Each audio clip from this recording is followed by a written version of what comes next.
Et si Sublime recevait très bientôt un Miraculous?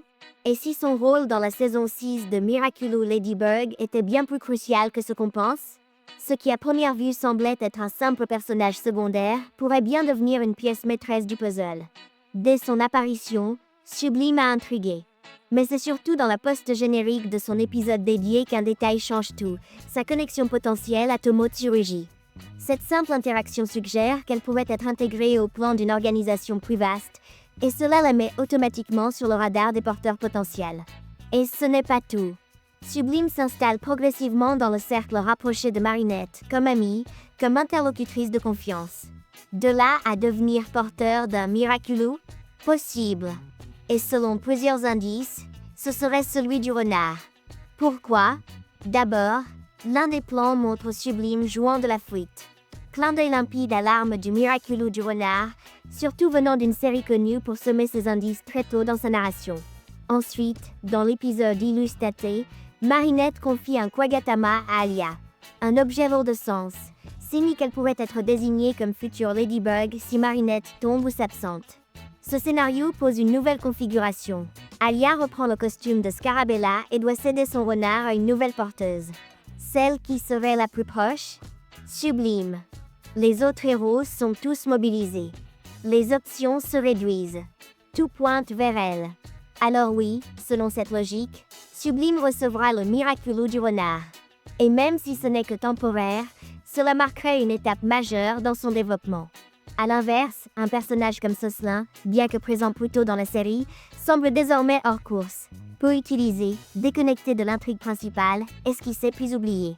Quel sens y aurait-il à lui attribuer subitement un Miraculous? Aucun. Revenons à Sublime. En plus de sa musicalité, sa posture dans l'intrigue actuelle et ses liens avec Adrien la rendent pertinente. Et si, en plus, Alia devait reprendre la responsabilité de tout un groupe, voire la place même de Marinette temporairement, confier son Miraculous à quelqu'un comme Sublime deviendrait une obligation tactique.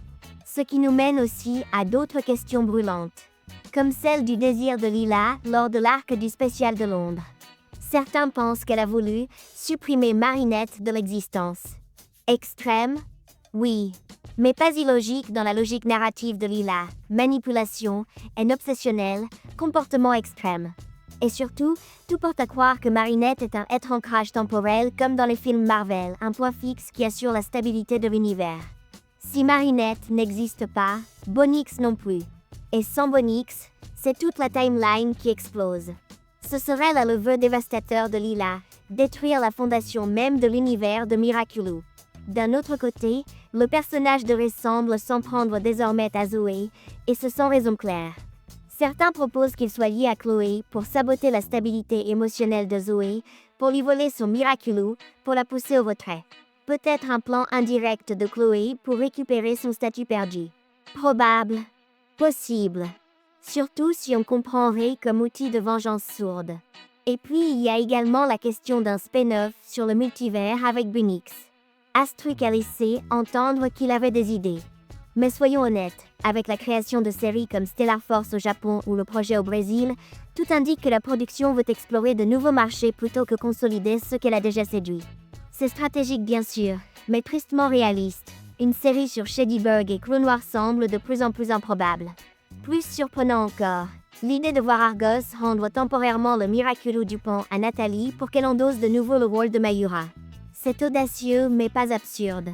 Nathalie reste celle qui maîtrise le mieux ce pouvoir, hors Gabriel. Et Félix, ayant atteint une forme de paix, pourrait très bien s'en détacher s'il juge que son pouvoir est entre de meilleures mains. Quant à Gabi, il est mort. Reste donc Nathalie, experte et motivée. Dernier point chaud, un épisode consacré à Marc. Le titre n'a peut-être rien à voir avec lui, comme beaucoup d'épisodes clés de la série. Mais après les événements de Zorula, où il révèle son identité, il est logique qu'un suivi narratif lui soit consacré. Peut-il perdre son Miraculous? Subir une trahison? Ce serait cohérent avec le ton dramaturgique de la saison 6. Enfin, question calendrier. L'épisode Monsieur Agreste est officiellement programmé sur Disney Channel pour le 27 septembre. Mais des chaînes comme Gloob pourraient le diffuser plus tôt. Et comme à chaque fois, dès que les épisodes reprennent, ils arrivent en lot. Donc octobre risque d'être bien chargé.